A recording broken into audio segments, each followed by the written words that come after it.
gente! Hoy hablaremos de clichés del anime y ficción, pero no los típicos. Esos tropos que suelen pasar en muchas obras, pero que no destacan tanto, ya sea por extraños, bizarros o lo que sea. ¿Podríamos nombrar los clichés secundarios? Puede ser, ahora me entenderéis. Déjame tus clichés en los comentarios y ya sabéis, dale me gusta, compartir el directo y sobre todo el hype este. Desde el personaje que rompe el sistema de poder hasta el personaje que no encaja en ese grupo. Número 5. El antisistema. Y no me refiero a tu amigo que se cree un revolucionario y solo fuma porros y dice que Karl Marx será la polla. Es un imbécil, todos sabemos eso. Es otra cosa de la que estoy hablando. Si os habéis visto algún que otro shonen neketsu, es decir, de peleitas, de puñetazos, muchos tienen un sistema de poder, un tipo de energía con sus propias reglas. Muchas veces es la energía vital de ese universo. Y bueno, las reglas pueden ser más o menos estrictas según lo trabajado que esté el lore y lo complejo que sea, pero vienen a ser todas más o menos parecidas. Y para que los personajes sean poderosos, deben aumentar su cantidad. Por ejemplo, a mayor ki tengas en Dragon Ball, pues eres más poderoso. O mejorar tu control sobre esa energía. Como Itadori, que para mejorar su control sobre la energía maldita, tuvo que ver películas para mejorar su control emocional. Pero a lo largo de las diferentes series, existe ese personaje que por X o Y motivo es incapaz de utilizar la energía o la magia de su universo, ya sea total o parcialmente. Y pese a eso, acaba siendo un personaje extremadamente roto. Ejemplo, tenemos varios. Probablemente uno de los primeros que se os viene a la cabeza es Rock Lee o My Guy, ya que en el universo de Naruto la mayoría de personajes poderosos tienen poderes rarísimos, ya sea a través de los genjutsus o ninjutsus, o te meten en ilusiones perpetuas, te invocan sapos, serpientes, putos mechas hechos de chakra, o Madara que literalmente boca un meteorito y te destroza la aldea. Pero estos solo tienen el taijutsu, básicamente entrenamiento físico, pegar fuerte y ser rápido. Pero es verdad que estos personajes no encajan al 100% con este tropo, ya que aunque no pueden utilizar todo el potencial del chakra, el taijutsu, pero sobre todo la técnica de las 8 puertas, dependen del chakra, de abrir diferentes puertas para que el chakra pase más y aumentar su fuerza y habilidades físicas. Aún así, seguramente más de uno ya ha pensado en ese. Pero si tenemos que hablar de ejemplos absolutos, serían, por ejemplo, hasta de Black Clover y más de la serie Muscle. De hecho, son bastante parecidos. Los dos viven en universos donde la magia lo es todo, pero ellos nacieron sin poder usarla. Pese a eso, gracias a su entrenamiento físico, pasaron a ser los top tier del verso, más con su magia entre comillas de bíceps. Y bueno, hasta es verdad que tuvo entrenamiento físico, pero también tuvo ayuda al tener la antimagia, que aunque técnicamente no es una magia y no puede utilizar mana, literalmente está muy rota en su universo porque es el counter de absolutamente todo. Pero si hablamos del mejor ejemplo de estos últimos años, sería Toji, del universo de Jujutsu Kaisen. Para ser fuerte en Jujutsu Kaisen debes tener dos cosas. Uno, control sobre la energía maldita y sobre todo nacer siendo un prodigio. Todos los poderosos en Jujutsu Kaisen son porque nacieron poderosos. Gojo, Sukuna, absolutamente todos. Pero Toji no tenía nada, ya que su cuerpo era especial. La restricción celestial del cuerpo, que básicamente a cambio de no tener energía maldita, llevaba sus capacidades físicas al extremo, al punto de poder detectar cualquier cambio a su alrededor, aunque sea el mínimo, y tener una fuerza y reflejos sobrehumanos. Aparte de la ventaja de no poder ser detectado, ya que no tienes energía maldita, y ser un buen counter para la expansión de dominio. Ojo, este cliché no está en todos los shonen. En ocasiones el sistema es tan rígido como para soportar personajes que no tengan ese tipo de energía. Es un cliché que mola bastante y la verdad es que da para buenas historias. Ese personaje que pese a no tener nada y técnicamente debería ser una mierda débil, es todo lo contrario. Pero pasemos a la técnica más nerfeada. Número 4. La peor técnica de la ficción, o la técnica más nerfeada. Si has visto varios animes o universos de peleas, te habrás dado cuenta de que hay ciertas habilidades que suelen estar en todos los universos, ya sean anime o cómic. Pero ¿a cuál me estoy refiriendo? ¿La super velocidad, rollo Flash o Quicksilver? Ni de coña. Esta suele estar tan rota que lo mejor es intentar sacar a estos personajes de escena, porque si no, todo se podría justificar con que corren rápido y salven a la gente. El control elemental, rollo controlar el fuego, no, probablemente sea el poder más sobreexplotado de la ficción, y aún así sigue siendo bastante bueno. De lo que hablo es de la habilidad de copiar habilidades. Ojo, que quede claro, en sí copiar habilidades sí suele estar roto, tanto es así que de manera obligatoria hay que nerfear a los personajes que poseen la habilidad de copiar, porque si no estarían completamente desbalanceados, lo que provoca que en la mayoría de los casos los personajes con la habilidad de copiar no ganen, o al menos nunca ganen las peleas importantes, debido a estos nerfeos impuestos por el autor. ¿No me creéis? Vamos con algunos ejemplos. Adán de Record Ragnarok, los ojos del señor, unos ojos que pueden copiar hasta la técnica de los dioses. De ahí la paliza que le metió a Zeus, copiando todas sus técnicas, incluso el puño que superó al tiempo, que literalmente es una técnica que no deberías poder bien porque superó al tiempo, y aún así Adán pudo copiarlo y utilizarlo mejor, pero aún así perdió, básicamente porque los ojos tenían una debilidad, que es básicamente tener un límite, llegando al punto de saturación, ya sea por copiar muchas técnicas o por copiar técnicas bastante poderosas. Otro ejemplo, Garou. Ojo, ojo, Garou incluso antes del cósmico podía copiar las artes marciales de sus rivales, usando sus técnicas contra ellos, y así le fue bastante bien. Por eso derrotó tanto a personajes como Tam Top o a Silver Fang, que copió no solo las técnicas actuales de Silver Fang, sino las viejas que había dejado de utilizar por ser demasiado agresivas, pero incluso recibiendo el poder de Dios para ser el copiador máximo, aquel que comprendía las fuerzas universales, que pudo copiar el poder del puño que se opuso a Dios, aún así perdió, porque por mucho que copies, el original siempre será mejor, y en este caso Saitama evolucionaba su fuerza mucho más rápido y por eso Garou perdió. Pese a tener el poder de la copia de un dios, no llegaba al nivel, pero incluso a niveles más humanos tenemos ejemplos de esto: Chiba Takayuki de Kengan Ashura, Sin Cara o el actor, básicamente un artista marcial entre muchas comillas que puede copiar cualquier arte marcial que vea. Le hace falta un tiempo de preparación de por lo menos 2 horas, y a más tiempo pase, más porcentaje de las técnicas o mejor podrá copiar las técnicas. Y ojo, es un tío que podía copiar básicamente incluso la cara y las técnicas de personajes como Gao Lang, pero aún así el tío perdió, porque al final solo eres una copia, no eres un verdadero artista marcial, y hay muchas más formas de nerfear a la técnica de copiar, que si su tiempo de uso, que las condiciones para copiar sean complejas como las de Chrollo de Hunter x Hunter o 7-3 en Dragon Ball, que queráis o no, tocar el cuello de tu rival en mitad de una batalla es bastante complicado, aunque es verdad que 7-3 podía guardar algunas cuantas técnicas antes, pero bueno, ya me entendéis el punto. En general, si os fijáis, los protas no suelen tener este tipo de habilidades. En parte creo porque es una habilidad que para el prota es bastante aburrida, porque queráis o no que tu prota cambiara en cada pelea el estilo de combate completamente, es algo que complicaría conectar con ese personaje y se suele guardar para personajes secundarios. El único personaje principal que se me ocurre que tiene una habilidad de copiar y no solo la utiliza bien, sino que además gana prácticamente todos sus combates de manera muy fácil, es Medaka de Medaka Box, que tiene la habilidad de TN, que técnicamente le permite copiar las anormalidades de su universo, incluso utilizarlas mejor. Pero vamos, Medaka es una excepción entre excepciones, porque de manera canónica se nos escribe como la protagonista de un manga de la Shonen Jump. Pero aún así, creo que queda bastante claro que todas las obras ficticias tienen que nerfear la habilidad de copiar. Número 3. El peinado de la muerte. Este va principalmente para las mujeres. Digamos que si llevas cierto peinado, tus posibilidades de no durar demasiado tiempo en pantalla aumentan de una manera muy exponencial, aunque veremos que incluso se dan personajes masculinos. Además, no solo tienen en común ese peinado, sino que la gran mayoría de personajes con este peinado eran madres, normalmente la madre del protagonista. Tanto es así que en su momento salieron memes de esto. Peinado, si no tengo mal entendido, es el de cola de caballo o algo así, el que estaréis viendo en pantalla. No sé mucho de peinados, perdón, no es que me abunde. Y si no me creéis, vamos con unos cuantos ejemplos. Trisa Elric, la madre de Edward y Alphonse, una de las más clásicas cuando nos referimos al peinado de la muerte, la cual acabaría yéndose para el otro barrio por una enfermedad. Además, bueno, después los hermanos intentarían traerla de nuevo a la vida, cosa que no saldría muy bien, y por eso iniciaría toda la historia. Imaginaros qué importante fue aquí el peinado de la muerte. Además, probablemente si hubiera salido bien, si no cambiaba de peinado, no hubiera tardado mucho en irse otra vez. Carla Jaeger, la madre de Eren, murió de una manera bastante terrible, siendo devorada por un titán, y técnicamente es bastante más turbio que solo ser devorada por un titán, pero no entraremos en demasiado spoiler, y en gran parte esto provocaría también toda la historia. Ai Hoshino de Oshinoko, Incesto-ko o como se llame. Aunque no es el peinado más típico del personaje, una vez tiene a Aqua y a Ruby, llevaba este peinado alguna que otra vez. Ya sabemos cómo terminó. Digamos que sufrió la experiencia de dar un paseo por Barcelona actualmente. Ojo, esto no se limita a madres biológicas, sino también a personajes que hacen un rol de madre, sin serlo, como Akane Hyakuya, de Owari no Seraph. Ya sabéis, la serie esta medio homoerótica, que dos amigos de la infancia, uno se dedica a cazar vampiros y uno fue convertido en vampiro, pues esto. Básicamente, esta niña hacía un rol de hermana mayor barra madre, y bueno, digamos que más empezar la historia fue partida por la mitad por la garra de Ferit, uno de los vampiros, así que no duró mucho. O la hermana de Goblin Slayer, que bueno, mejor no relatamos lo que le pasó a esta pobre chica. Quien se haya visto Goblin Slayer ya sabe qué hacen estos putos goblins. Digamos que era mejor morir rapidito. Por cierto, si sois fans de Usagi-chan, sobre todo de la madre, que es mucho más god que la hija, ha llevado este tipo de peinado. Yo solo digo eso. Pero ojo, incluso esto se aplica a hombres. El maestro de Oma, Tokita Nico, bueno, uno de los Tokita Nico, cuarto para ser más concreto, no pudo escapar del peinado de la muerte. Y hay muchos, bastantes más ejemplos. No es coña. Este peinado es mejor no llevarlo. Ya sabéis, si hay alguna mujer viendo esto, que no suele ser lo habitual, y vas a ser madre, yo de ti me raparía al cero. Es un gran consejo. Pero pasemos al número 2.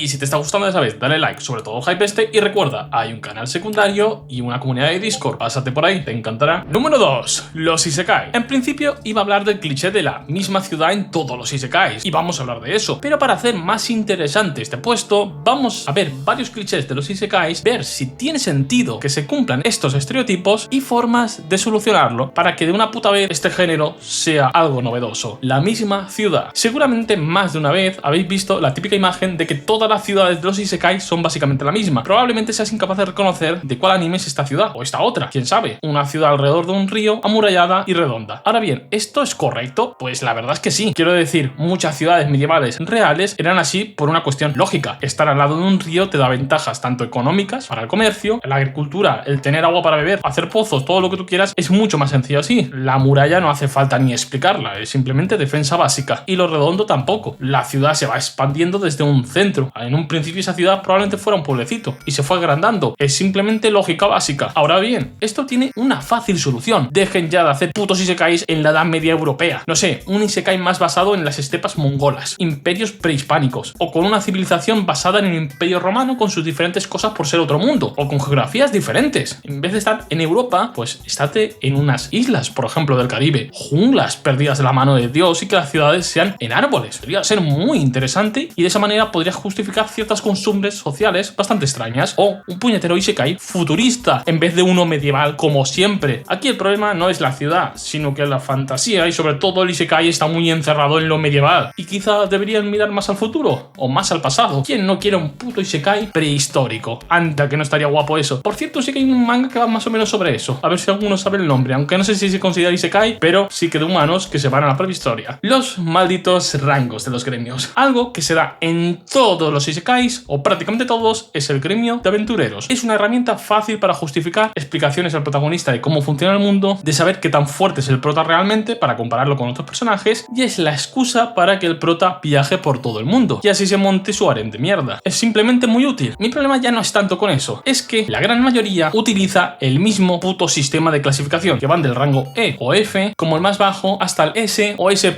Pero ¿por qué ese poco trabajo en el lore de tu mundo? Quiero decir, hasta el KKK usaba mejores nombres para sus rangos. No es coña, rollo Gran Mago y Mago Imperial eran unos putos frikis de mierda estos tíos. Ahora en serio, creo que queda poco natural. No soy un isekai, pero uno que lo hace bien y tampoco es la gran cosa es Goblin Slayer. Su clasificación va por elementos, desde el rango porcelana hasta el rango platino, que es el más alto. Eso, queráis o no, lo hace más distintivo. Si yo te hablo del rango plata, puedes pensar en Goblin Slayer. Si te hablo del rango S, no sabes de qué isekai estoy hablando o si estoy hablando de un manga de mierda de mazmorras. No tienes ni idea. Si cada universo le diéramos sus propios nombres distintivos, en función de lo que fuera importante para ese universo, podría estar bastante bien. Si lo importante es la magia, pues con cosas de magia. Gran mago, alto mago, mago entre magos, rey mago, pues este tipo de cosas. Y así le das un poco de profundidad a tu mundo NPC. Y mira que es una tontería lo que estoy diciendo, pero algo es algo. Vamos con lo último. Kirito. No es un misterio para nadie que los protas isekais son Kiritos. Que sí, uno tendrá el poder de usar una tienda online, o su smartphone, o poder random X que está rotísimo. Da igual, pero son Kiritos al fin y al cabo a nivel estético. Yo he escuchado que básicamente la justificación para esto es que el prota no debe destacar, para que los fans se autoinserten más en la obra, para que destaquen más los personajes femeninos, que es lo que suele vender más este tipo de obra. Pero no sé vosotros, yo sí me pongo a pensar en los isekais más conocidos o valorados, aunque quizá esto es un punto de vista bastante occidental, son personajes como Rimuru, Prodeus, Kazuma y Subaru. Sí, Subaru tiene un estilo más Kirito, pero es bastante reconocible. Vamos, que destacan simplemente por el color de su pelo, su apariencia, el tamaño de los personajes, incluso su personalidad. Tienen algo que los hace bastante diferentes. No entiendo por qué no más creadores de isekais optan por esto. Y no hablemos de uno de los más originales, que la prota es una niña con el pelo azul que lo único que quiere es leer libros. Y como es demasiado pobre y en ese mundo los libros son muy caros, quiere facilitar o hacer más económicos los libros. Joder, esa historia es mucho más original, no solo que los isekais, sino que la gran mayoría de shonen. Llamadme loco, pero quizá algo así sería mucho mejor. Dicho esto, pasemos con los fanboys. Número 1. Los fanboys. Dejadme cocinar con este punto. Ojo, no me estoy refiriendo a los personajes fanboys de la típica serie de fantasía o isekai, donde existen para hacer el chiste de que el personaje principal se ve atraído por un hombre. En series de romance también puede llegar a pasar, pero ya me entendéis. No me refiero ni a Astolfo ni a Félix de Re:Zero. Estoy hablando de los mangas de pandillas, de los pandilleros. Y es que, como sabéis, existen varios mangas de pandillas, de delincuentes, que se pegan de hostias entre bandas, grupos y este tipo de cosas. Y por alguna razón, dentro de estas pandillas suele haber dos estereotipos que se repiten en muchas historias. Una sería el típico personaje que pesa 20 kilos mojado, pero por alguna razón suele ser súper fuerte. Ejemplo claro, Mikey de Tokyo Revengers con su patada turbonuclear. Pero existe otro más raro, que es el pandillero que se viste de mujer. Y llámame loco, pero no creo que las pandillas sean el entorno más inclusivo y amable del mundo. Vamos, en un sitio que suele estar petado de amantes de la violencia, o si la historia es un pelín más seria, de gente con un historial delictivo casi tan largo como la corrupción del presidente de tu país, y aún así no es raro encontrarte este tipo de personajes. Siendo sinceros, es algo que desentona un poquito, pero si no me creéis, vamos con unos cuantos ejemplos. Tsubaki-chan del manga Windbreaker. Es verdad que estos pandilleros no son pandilleros del todo, al menos cuando empieza la serie, ya que sí es verdad que se pegan con otros grupos, con otras pandillas, pero técnicamente son los protectores del barrio. La pandilla del Bofurin son los buenos. De esa manera se podría justificar que un personaje como Tsubaki, que pese a ser un tío alto, incluso fuertote, le encanta pues el maquillaje, las joyas y las cosas bonitas. Vamos, literalmente se va bien con una pareja de ancianos porque estos eran muy elegantes, finolis, y cuando descubrieron que le gustaría pintarse los labios, no le dijeron nada malo, sino todo lo contrario, lo apoyaron. Pese a eso, ojito, es uno de los 4 reyes del Bofurin, es de los más fuertes y como te meta un taconazo te destroza los huevos, pero esto no se siente tan pandillero. Vamos con uno de los ejemplos más bizarros, y siendo sinceros, este vídeo existe con la excusa de hablar de este manga. Vamos a hablar de Furin del manga Out. Mira, si queréis un verdadero manga de pandillas, no como la mierda de Tokyo Revengers, tenéis que leeros Out. Aquí todos los personajes son basura humana infecta, o prácticamente todos. Vamos, el primer capítulo es el prota saliendo de un correccional. Aquí hay tráfico de sustancias, torturas físicas, pero no torturas de un par de puñetazos y una pequeña paliza. No. Hablamos de romper miembros en varios trocitos, matar al líder rival. Vamos, los personajes femeninos de esta obra es probable o que sean señoras de caricias por dinero o hayan abusado de ellas de ya sabéis qué forma. Sí, no es coña, ya digo, es un manga de pandillas muy serio. Aquí son pandillas relacionadas con diferentes mafias, ya sea la nigeriana, la yakuza o lo que fuera. Y aún así está Furin, un tío que viste como mujer, incluso tiene parejas hombres y es de los más fuertes de la obra, derrotando incluso a Kenshin, un tío que era un espadachín, hacía kendo y venía de un linaje de familia súper poderosa y lo derrotó. ¿Y sabéis cuál es el arma de este tío? Un puto peluche. Sí, un peluche que no sé los kilos que pesará, pero es un peluche. Sí, literalmente es como si tú pegaras con tu peluche de la infancia. O también tenemos a Miwa de Belzebub. Aunque es obvio que este es más paródico, el personaje se considera a sí mismo como la reina más bella de Elishayama, que para quien no conozca esta serie, básicamente todos los alumnos de este instituto son pandilleros o delincuentes. Vamos, basura inmunda. Y hay varios ejemplos más, incluso con mangas bastante antiguos. Diría que de los pocos que creo que no tiene ninguno, no recuerdo ninguno, es Tokyo Revengers. Bueno, Mikey es así con cara medio afeminada, pero ya me entendéis el punto. De verdad, me parece muy curioso que varios mangas de pandilleros tengan al personaje masculino que se viste de mujer. No sé por qué pasa esto, no sé si en gran parte es por el chiste, por la broma o por tener algo femenino dentro de la obra, porque es verdad que muchas veces los personajes femeninos en este tipo de obra no encajan del todo. No lo sé exactamente, pero me parece curioso. Pero bueno, espero que os haya gustado el vídeo. Si así es, sabéis, like, suscribiros y todo eso, y nos vemos.